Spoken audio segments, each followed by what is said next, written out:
Welcome to Chandru maths. Army maths சீரிஸோட 8வது பாட்டு தான் இந்த வீடியோ நம்ம வந்து பார்க்க போகிறோம். இன்றைக்கி நம்ம சிம்பிளிஃபிகேஷன் டாப்பிக்லேருந்து ஒரு கொஷின் பார்க்க போகிறோம். ஓகே, அதாவது இதை சால்வ் பண்ணால் ஆன்சர் என்ன வரும் அப்படிங்கிறத கேட்டிருக்காங்க. ஸோ இந்த மாதிரி கொஷினுக்கு நம்ம யூஸ் பண்ண வேண்டியது போர்ட்மாஸ் ரூல். ஓகே, இப்போ பினா ப்ராக்கெட், ஓனா ஆஃப்னு சொல்லுவாங்க, அதுவுமே வந்து மல்டிப்ளிகேஷனை தான் குறிக்கும். டினா டிவிஷன், அதாவது வகுக்கிறது.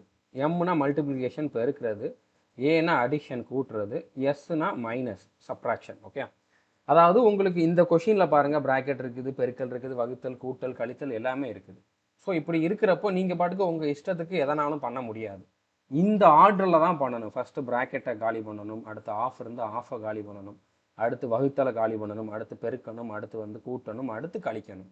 இந்த ஆர்டரில் தான் பண்ணணும். இப்போ நீங்கள் ஸ்ட்ரிக்டாக இந்த ஆர்டரை ஃபாலோ பண்ணணும் அப்படிங்கிற மாதிரியும் அவசியம் இல்லை. குயிக்காக ஆன்சர் கண்டுபிடிக்கிறதுக்கு என்ன பண்ணுங்கள், ப்ளஸ்ஸு மைனஸை வச்சு கொடுத்துருக்கக்கூடிய கொஷினை பார்ட்டாக பிரிச்சுக்கோங்க.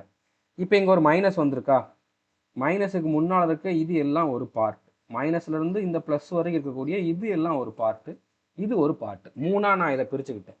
இப்போ இந்த மூணையும் தனித்தனியாக சால்வ் பண்ணிவிட்டு கடைசியில் அதை நான் சேர்த்துக்கலாம். அதுதான் இதோட மீனிங்.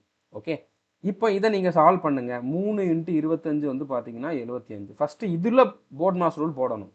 இப்போ இதில் பெருக்கல் இருக்குது, ப்ராக்கெட் இருக்குது, வகுத்தல் இருக்குது. ஸோ ஃபஸ்ட்டு நீங்கள் ப்ராக்கெட்டை தான் சால்வ் பண்ணணும். ப்ராக்கெட்டை ஃபஸ்ட்டு சால்வ் பண்ணிங்கன்னா 3 × 25 75. 75/5. 75ல் 5 கேன்சல் பண்ணோம் அப்படின்னா என்ன வந்திருக்கும், 15 வந்துடும். இப்போ இந்த இடத்துல 15 வந்திருக்கு. அடுத்து இது அடுத்த டீம் தான், இது வந்து தனி பாட்டு தான், அதை நம்ம வந்து அப்படியே பெருக்கிக்கலாம். ஓகே, இந்த இடத்துல நம்ம வந்து இதுக்குள்ள ஒரு போர்ட் மாஸ், இதுக்குள்ள ஒரு போர்ட் மாஸ், இதுக்குள்ள ஒரு போர்ட் மாஸ், பார்ட்டாக பிரிச்சுட்டு அந்த பார்ட்டுக்குள்ள போர்ட் மாஸ் வந்து நம்ம அப்ளை பண்ணணும். இப்போ 20 × 4 வந்து பார்த்தீங்கன்னா 80. அடுத்து ப்ளஸ் 75 இருக்குது. சிம்பிள். இப்போ 15 மைனஸ் 80 ப்ளஸ் 75 இருக்குது. ப்ளஸ் மைனஸ் மட்டும் இருக்கிறப்போ நீங்கள் போர்ட் மாஸ் ஃபாலோ பண்ணணும் அப்படிங்கிற மாதிரி அவசியம் இல்லை. ஃபஸ்ட்டு நான் ப்ளஸ்ஸை தான் பண்ணுவேன், அடுத்து தான் மைனஸ் பண்ணுவேன் அப்படிங்கிற மாதிரி இல்லை. அப்படியே லெஃப்ட்லேருந்து ரைட் வரைக்கும் நீங்கள் டைரெக்டாக பண்ணிக்கிட்டே போங்க. ப்ளஸ் வந்தால் ப்ளஸ் பண்ணுங்கள், மைனஸ் வந்தால் மைனஸ் பண்ணுங்கள், உங்களுக்கு மிஸ்டேக் ஆகாது. இப்போ நான் லெஃப்ட்டில் இருந்து போகிறேன். 15ல் 80 போகுது. Okay, 15 minus 80. 80 தான் பெரிய நம்பர், மைனஸில் இருக்குது. அப்போ 80ல் 15 போனுச்சுன்னா 65, மைனஸ் 65 போடணும். ஏன்னா பெரிய நம்பர் மைனஸில் இருந்தால் நான் மைனஸ் போடணும். ப்ளஸ் 75 இருக்குது. இப்போ 75 பெரிய நம்பர், இது மைனஸில் இருக்குது, இது ப்ளஸில் இருக்குது.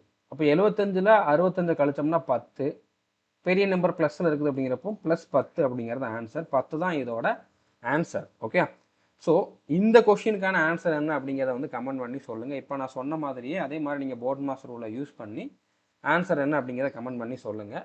All the best. தேங்க்யூ.